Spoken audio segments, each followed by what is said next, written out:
اللہ جل جلالہ نے پوری امت مسلمہ کو آپس کے تعلقات میں بھائی بھائی قرار دیا ہے۔ سورہ حجرات کی آیت نمبر 10 انبیاء حضرات کے سامنے خطبے میں اللہ نے تلاوت کی توفیق عطا فرمائی۔ اس پوری سورہ مبارکہ 26واں پارہ سورہ حجرات، اللہ جل جلالہ نے سورہ مبارکہ کی ابتدا میں اپنے نبی صلی اللہ علیہ وسلم کے کچھ آداب بیان فرمائے، اور پھر مسلمانوں کے معاشرے میں رہنے کے جو آداب ہیں، جو بنیادیں ہیں، جن اصولوں پر، جن بنیادوں پر معاشرے کو استوار کیا جاتا ہے، معاشرے کو پروان چڑھایا جاتا ہے، اللہ نے وہ بنیادیں اور وہ اصول اس سورت کے دوسرے رکوع میں ذکر فرمائے۔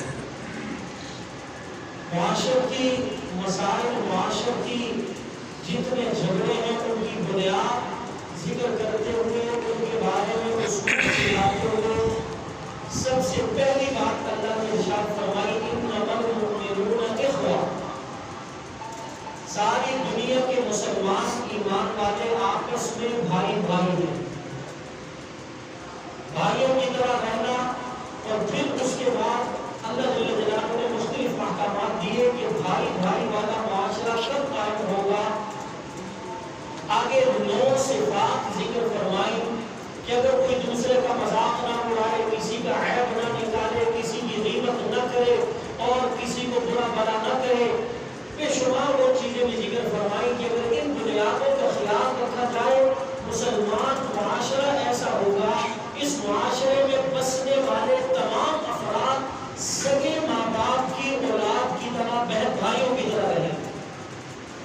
اور یہ صرف کوئی قصہ کہانی نہیں ہے، میرا آقا صلی اللہ علیہ وسلم نے مدینے کی ریاست میں یہ قائم کر کے دکھایا کہ باہر سے جو بندہ آتا، کوئی بھی کسی بھی بستی، کسی بھی علاقے کا، کسی قوم اور مذہب سے تعلق رکھنے والا شخص مدینے کے اندر آتا، صحابہ کے آپس کے تعلق کو دیکھ کر وہ یقین کر لیتا کہ ایسا محسوس ہوتا تھا سارے مدینے کے لوگ جیسے سگے بہن بھائیوں کی طرح رہتے ہیں، کسی قسم کا کوئی اختلاف، کوئی جھگڑا، کوئی نفرت، کوئی دلوں کا توڑ، کچھ نہیں۔ یہ معاشرہ باقاعدہ قائم کیا ہے آقا صلی اللہ علیہ وسلم، اور اس کے پیچھے صرف 13 سال کی محنت ہے۔ 13 سال مدینہ منورہ میں آقا صلی اللہ علیہ وسلم، 10 سال مدینہ منورہ میں رہے، 13 سال مکے میں محنت فرمائی۔ مکہ مکرمہ کی جو زندگی ہے نبوت ملنے کے بعد 13 سال کی، اس میں آخری 3 سالوں میں مدینے کے لوگوں سے شناسائی پیدا ہوئی۔ 3 سالوں میں وہ لوگ تھوڑے تھوڑے کر کے مسلمان ہوئے، اور سن 1 ہجری میں آپ صلی اللہ علیہ وسلم ہجرت کر کے مدینہ تشریف لائے، 10 سال مدینے میں رہے، اور ایسا زبردست معاشرہ قائم کیا کہ ایک ایک فرد دوسرے کا اتنا خیال رکھنے والا، اپنی ضرورت کو دبا کر دوسرے کی ضرورت کو پورا کرنے والا۔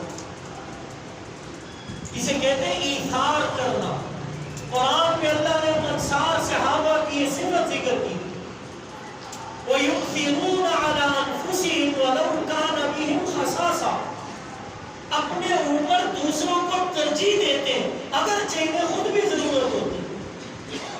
جس معاشرے، جس گھر، جس سوسائٹی کے افراد اس کھینچا تانی کے ماحول سے نکل کر ایک دوسرے کا خیال رکھیں، اپنے اوپر دوسروں کو، دوسروں کی ضرورت کو ترجیح دینا شروع کر دیں، اللہ کی قسم اس گھر، اس قبیلے، اس قوم، اس برادری، اس معاشرے کے تمام افراد میں وہ محبتیں اللہ ڈالتے ہیں جو اس کے بغیر نہیں پیدا ہو سکتی۔ معاشرے کے اندر محبتوں کے پروان چڑھنے کی بنیاد ایثار کی صفت ہے، اپنی ضرورت کو دبا کر دوسرے کی ضرورت کو پورا کرنا۔ آج ہمارے معاشرے میں یہ صفت بالکل نہیں۔ ہمارے معاشرے کی حالت جو یہ ہے، بڑی معذرت سے ہر شخص کہتا ہے مجھے مل جائے، دوسرا بھاڑ میں جائے، دوسرا تکلیف میں ہوتا ہو جائے، میں نے اگر کسی کا قرضہ ادا کرنا ہے مجھے نہ دینا پڑے تو غلطی ہو جائے۔ کسی کا حق میرے اوپر ہے میں نے ادا نہیں کرنا، اپنا پیٹ بھی پھر ہمارا نہیں بھرتا۔ جی ہاں، صحابہ کرام کی یہ صفت تھی، دوسروں کی ضرورت کو پورا کرنا۔ پھر اللہ نے انہیں وہ دنیا بھی عطا فرمائی، صحابہ فرماتے پھر وہ وقت بھی آیا ہمارے سامنے سونے چاندی کے ڈھیر لگے ہوتے تھے، لیکن دل اللہ کی یاد سے غافل پھر بھی نہیں ہوتے، دل اللہ کی طرف متوجہ ہے۔ آج ہمارے گھروں کی لڑائی جھگڑوں کی بنیاد سب سے عام اسی اصول کو توڑنے پر۔ ہر بندہ کہتا ہے میرا پیٹ، میری ذات مجھے مل جائے، میرا گھر بن جائے، بس میرے حق کو کسی نے کیوں مارا، میرا حق کسی نے کیوں توڑا، میرا حق کیوں ضائع کیا۔ اس معاشرے میں کسی کو بھی سکون نہیں مل سکتا، یہ پکی بات ہے، قرآن کا فیصلہ یہ۔ بہرحال پوری امت کو آپ صلی اللہ علیہ وسلم نے بھی ایک حدیث میں ایک جسم کی مانند قرار دیا۔ ربیع الاول میں آقا صلی اللہ علیہ وسلم کی آمد کا جشن تو ہم نے منایا، کاش کہ ہم اپنے نبی صلی اللہ علیہ وسلم کی تعلیمات کو بھی اپنی عملی زندگی میں جگہ دیں۔ کیا فرمایا؟ فرمایا مسلمان مومن مثل المؤمنین کجسد واحد، ایمان والے پوری دنیا میں کہیں بھی بستے ہوں، ان کی مثال ایک جسم کی سی، ایک جسم کے ایک حصے میں اشتقا عین اشتقا کل، آنکھ درد ہوتی ہے پورا جسم درد کو محسوس کرتا۔ آنکھ میں درد ہوتا ہے نا تو آنکھ یہ نہیں کہتی آنکھ میں درد ہے خود ڈاکٹر کے پاس جائے میں نہیں جا رہی، نہیں، کیا ہوتا ہے آنکھ میں درد ہے، آنکھ دماغ کو سگنل دیتی ہے اور یہ ٹانگیں ڈاکٹر کی کلینک پہ چلنا شروع کرتے ہیں اس کی طرف، اور ہاتھ جیب میں جاتے ہیں فیس نکال کے ڈاکٹر کو دیتا ہے، زبان بھی آنکھ کی تکلیف میں مصروف ہو جاتی ہے، ڈاکٹر کو وہ تکلیف زبان بیان کرتی ہے، کان ڈاکٹر کی بات کو سنتا ہے، ایک عضو میں درد ہوا پورا جسم اس درد کو محسوس کرتا ہے۔ اور میں بالکل اسی طرح سارے ایمان والوں کی مثال ایک جسم کی سی، ایک مومن کو کانٹا چبھے ساری امت مسلمہ کو اس کے درد اور تکلیف کو محسوس کرنا چاہیے۔ آج فلسطین میں مسلمانوں کے خون کی ہولی کھیلی گئی، مسلمان ننھے ننھے معصوم بچوں کو ذبح کر دیا گیا، کوئی بوڑھا کوئی بچہ کوئی عورت کوئی مرد کسی کو نہیں بخشا گیا، انسانیت کی وہ تذلیل کی گئی۔ اور انسانیت کے ٹھیکیداروں کی طرف سے جو مجھے آپ کو پٹی پڑھاتے کہ جی ہمارے یورپ میں تو جانور کا بھی بڑا حق ہے، جانور کو تو حق دیا، فلسطین کے مسلمانوں کو گاجر مولی کی طرح کاٹا گیا، وہاں کسی کا کوئی حق نہیں۔ اب وہ سارے انسانیت کے ٹھیکیدار وہ یورپ کے بدمعاش سارے امریکہ اور اس کے غنڈے سب مل کر اسرائیل کی پشت پناہی کر رہے ہیں، اس کو اپنی بیڑی بیڑے بھی دے رہے، ہر طرح سے ہتھیار میسر کر رہے۔ افسوس ہے کہ مسلمان اگر اکیلا نہیں ہو سکا تو نہیں ہو سکا، کفر اس وقت مسلمان کے خلاف ایک جان بن چکا، ہم ابھی بھی بکھرے ہوئے ہیں، یہ پاکستان والے، یہ افغانستان والے، یہ فلانے والے، یہ عراق والے، یہ شام والے۔ کاش کہ مسلمانوں کو آقا صلی اللہ علیہ وسلم نے جو ہدایت کی تھی ایک جسم کی مانند ہو، کاش کہ آج کے مسلمان خود اس پٹی کو پڑھتا، اس پٹری پر چڑھتا جس پر آقا نے چڑھایا تھا صلی اللہ علیہ وسلم۔ جی ہاں، اس وقت ہمارے کرنے کے کیا کام ہے ان کو سمجھنے کی ضرورت ہے۔ جب مسلمانوں پر سب سے پہلی گزارش ان احادیث کی روشنی میں، قرآن کی اس آیت کی روشنی میں یہ ہے، اس درد کو محسوس کیجیے، اپنے میچ کے کھیل تماشے سے باہر نکل کر اپنی سیاسی زندگی سے ذرا اوپر چڑھ کے اپنے مسلمان بھائیوں کے دکھ درد کو محسوس کیجیے۔ اگر میرے ہاں یہ آگ لگتی میرا کیا کردار ہوگا، میں کس کو پکارتا، میں کس کی طرف دیکھتا، وہ بھی ہماری طرف دیکھ رہے ہیں، ہمارا ان کا اسلام کا رشتہ ہے، ملک کی سرحدیں الگ ہے تو کیا ہوا، حضور نے جس کلمے کی لڑی میں ہمیں پرویا تھا وہ اکٹھا، ہمیں ان کے دکھ درد کو محسوس کرنا چاہیے۔ ہاں، دوسرا کام، پہلا دکھ کو محسوس کیجیے، اگر اندر یہ چمن یہ دکھ ہوگا اور پھر ہم یہ اگلے کام کر سکیں گے. اگر اندر دکھی اور چبھن ہی کچھ نہ ہوئی، ٹھیک ہے جی فلسطین والے جانے، مجھے اپنے کاموں سے فرصت نہیں، میری بیدائی کا رونا، میرا گھر، میرے بچے، میری بیوی، میرا بزنس، ان دائروں سے اگر باہر نہ نکلے، ہمیں اللہ کی قسم کوئی دکھ درد محسوس نہیں ہوا، پھر دل سے ان کے لیے دعا بھی نہیں ملی. پھر بس سالگرہ پوری کریں گے، ٹھیک ہے جی ہو رہا ہے جو ہو رہا ہے. جی ہاں آج ان پر پڑی ہے، کفر کسی کا سگا نہیں ہے، آج ان پر پڑی ہے، کل کسی اور پر بھی پڑ سکتی ہے. ہمیں اس سے پہلے آنکھوں کو کھولنا ہوگا، اپنے آپ کو خواب غفلت سے جگانا ہوگا.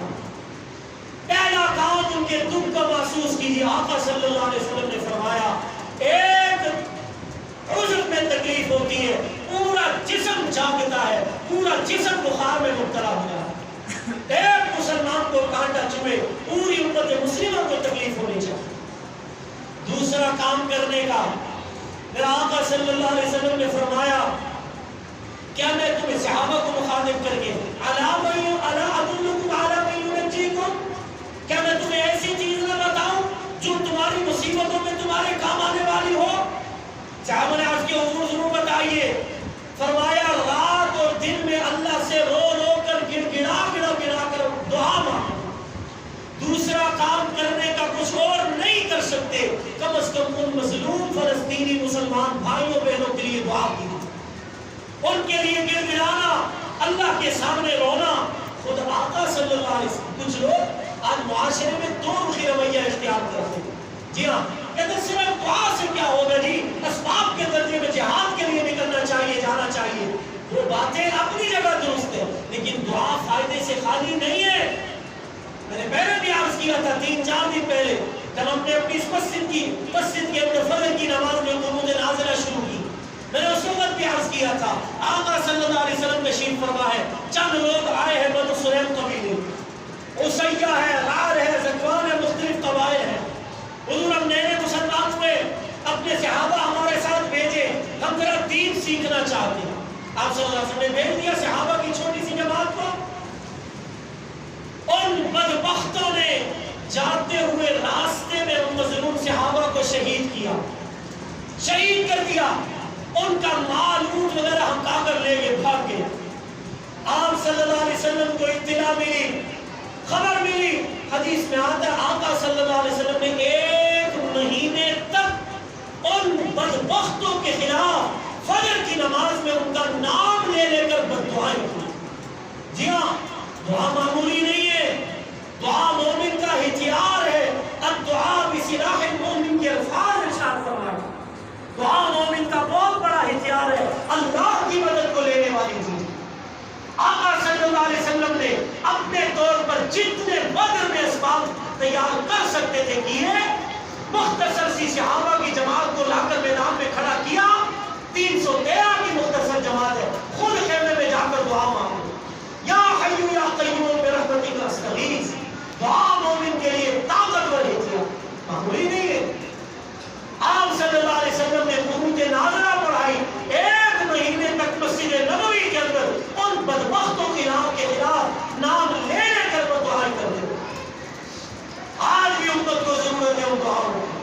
قنوت نازلہ کا اہتمام کیا جائے، کافروں بدبختوں کے خلاف دعا مانگنا ایسے موقع پر یہ بھی حضور کی سنت ہے. سنت. تیسرا کرنے کا کام ان کی چبھن، ان کی کڑن محسوس کیجیے، ان کے درد کو محسوس کیجیے. دوسرا ان کے لیے دعا کیجیے. تیسرا کرنے کا کام جتنا ہو سکے، آج انہیں اس سردی کا موسم شروع ہونے والا ہے، ان مظلوم فلسطینی، خاص طور پر فلسطین کے غزہ کی جگہ پر، غزہ نامی شہر میں ننھے ننھے معصوم بچوں کی لاشوں کو دیکھ کر اللہ کی قسم دل خون کے آنسو ہوتا. چھوٹے چھوٹے ننھے معصوم بچوں کی، کسی کا ٹانگ نہیں، کسی کا بازو ساتھ نہیں، کسی کا سر کا قیمہ بنا ہوا. یہ آج کل کی خبریں، اور دنیا کے سارے بڑے بڑے انسانیت کے ٹھیکیدار اس جرم میں برابر کے شریک، ان کو اسلحہ فراہم کرنے والے برابر کے شریک، وہ اپنی سرزمین کا تحفظ کرنے والے معصوم ننھے اور مظلوم فلسطینی. ہمیں ان کے درد کو محسوس کرنا، ان کے لیے دعا کرنی. تیسرا جتنا ہو سکے جب کوئی مالی امداد کی کوئی صورت سامنے آئے، ہم بڑھ چڑھ کے